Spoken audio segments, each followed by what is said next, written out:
Right student, chapter number 20 and chapter number 20 में हम fertilisers को आज डिस्कस करने वाले हैं।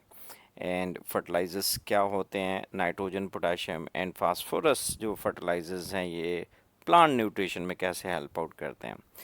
By the end of this lesson you will be able to, इस लेक्चर के अंदर आप क्या क्या चीज़ें सीखने वाले हैं। डिफाइन फर्टिलाइजर्स, आप फर्टिलाइजर्स को डिफाइन करेंगे एंड एक्सप्लेन करेंगे कि कैसे ज़मीन की जो फर्टिलिटी है उसको इन्हांस किया जा सकता है। Essential qualities required for a chemical compound to work as a good fertilizer. This is very important question. Fertiliser की क्वालिटीज़ कौन सी होती हैं, कौन सा अच्छा फर्टिलाइज़र होता है, तो उसमें कौन कौन सी खसूसियात होती हैं। देन फिर हम नाइट्रोजन, फास्फेट एंड पोटाशियम यानी कि NPK फर्टिलाइज़र जो हैं वो डिस्कस करेंगे। Identify the key example urea, superphosphate, potassium chloride and their roles. ये खादें आप डेली हम यूज़ करते हैं अपनी क्रॉप्स के अंदर और आप वेल अवेयर होंगे अगर आप फार्मिंग करते हैं। Explain what bio fertilizers are and why they benefit soil health. Bio fertilizers क्या होते हैं और ज़मीन की सेहत के लिए या ज़मीन की फर्टिलिटी के लिए कितने अहम होते हैं। तो ये तमाम चीज़ें आज के लेक्चर में डिस्कस होनी है। तो शुरू करते हैं आज का मेन लेक्चर। सबसे पहले तो हम देखते हैं कि फर्टिलाइज़र होती क्या है। Substances added to soil to make up the deficiency of essential elements nitrogen, phosphorus, potassium required for the proper plant growth. यानी ये ऐसे सब्सटेंसेस हैं जो कि ज़मीन के अंदर जो न्यूट्रिएंट्स हैं उनकी कमी को पूरा करते हैं। मिसाल के तौर पे बार बार की फसल उगाने के बाद ज़मीन के अंदर जो है जो बेसिक न्यूट्रिएंट नाइट्रोजन, पोटाशियम और फास्फोरस है इसकी कमी हो जाती है। तो ये ज़मीन की अंदर जो है कम होने की वजह से प्लांट की जो ग्रोथ है वो मुतासर होती है। तो इस कमी को पूरा करने के लिए हम फर्टिलाइज़र्स देते हैं यानी कि खाद देते हैं।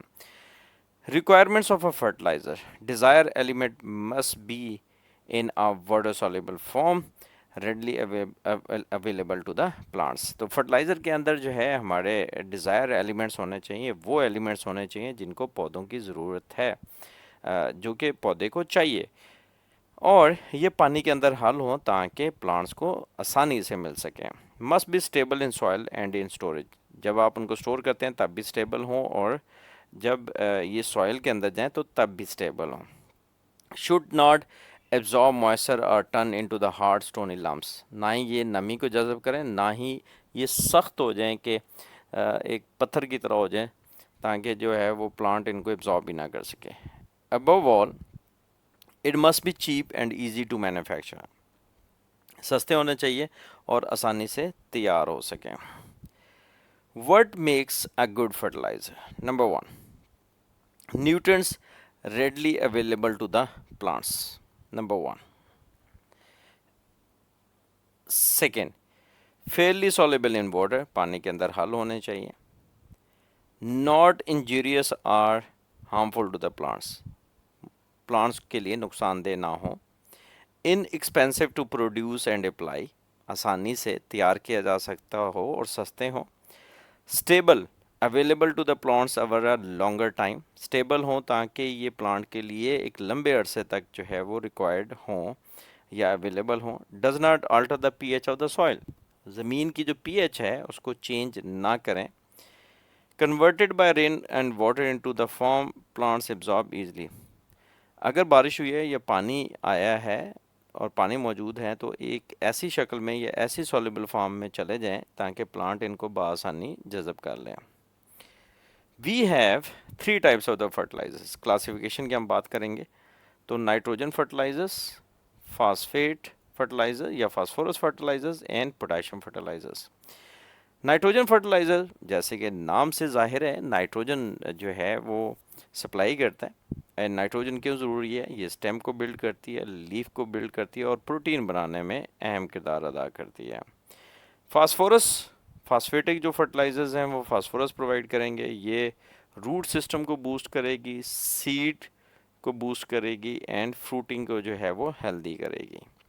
पोटाशियम, पोटाशियम जो एलिमेंट है वो प्लांट को स्ट्रेंथन करता है, मजबूती देता है और फलों के पकने में मदद देता है। Nitrogen fertilizers. Type 1. Nitrogen is needed during early growth for the stem and leaf development, and it is the main constituent of the protein.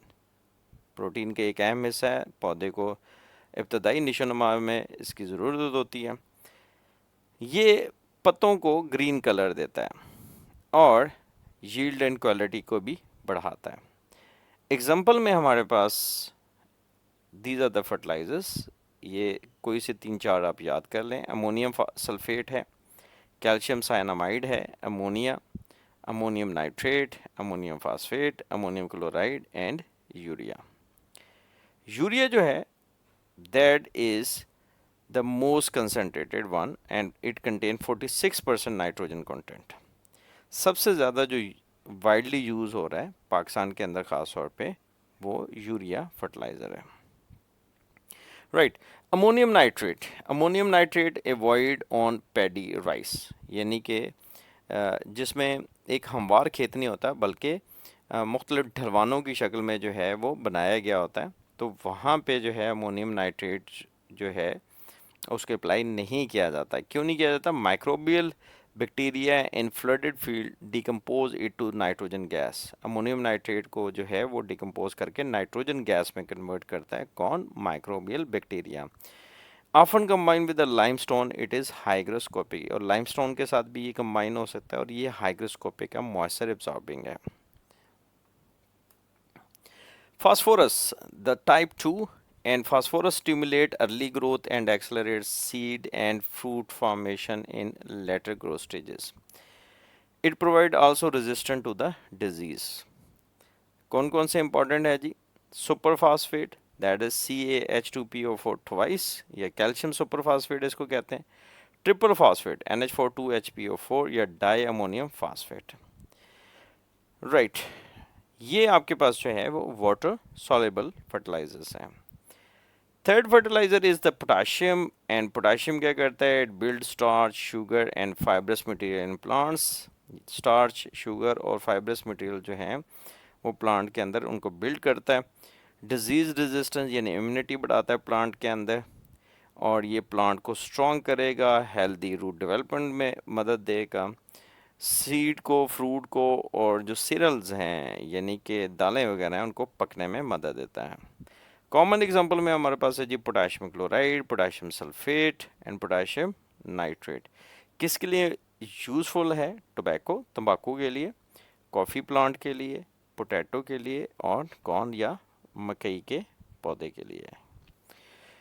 Bio fertilisers, जैसे कि नाम से ही जाहिर हो रहा है, ये बेसिकली ऐसे फर्टिलाइजर्स होते हैं जो कि इन्वायरमेंट फ्रेंडली होते हैं एंड लिविंग ऑर्गेनिज्म को जो है यूज़ किया जाता है जो कि ज़मीन की फर्टिलिटी को बढ़ाते हैं।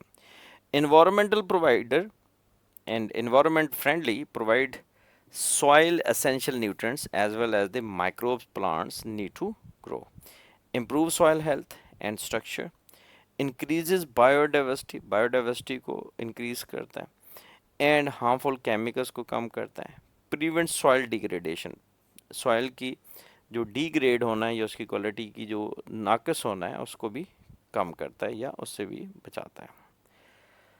We have 20.5 quick check, and which is the most concentrated solid nitrogen fertilizer? That is the urea, and इसके अंदर 46% है and it is the cost effective. अब हम चलते हैं जी मल्टीपल चॉइस क्वेश्चंस की तरफ, and question number 1, what does NPK stand for in fertilizer? देखिए, N is the nitrogen, P is the phosphorus and K is the potassium, so beta is the answer. Which nutrient gives leaves their green color and build proteins? So that is nitrogen. What is the approximate nitrogen content of urea? That is 46%. Ammonium nitrate is suitable for which crop? Unsuitable, sorry. So that is the paddy rice. Which of these is a potassium fertilizer? That is the potassium chloride. These are the possible questions जो कि board में आपसे पूछे जा सकते हैं। Define fertilizers and why they are added to the soil, Any four essential qualities of the good fertilizers. Name three main types of the fertilizers based on the nutrient classification. Differentiate between superphosphate and triple phosphate in terms of composition. Chemical formulas आप लिखेंगे. What are biofertilizers? Give two of their benefits. Biofertilizers क्या है और इनके दो फवायद लिखे हैं. तो बच्चों यहाँ तक हमारा ये लेक्चर कंप्लीट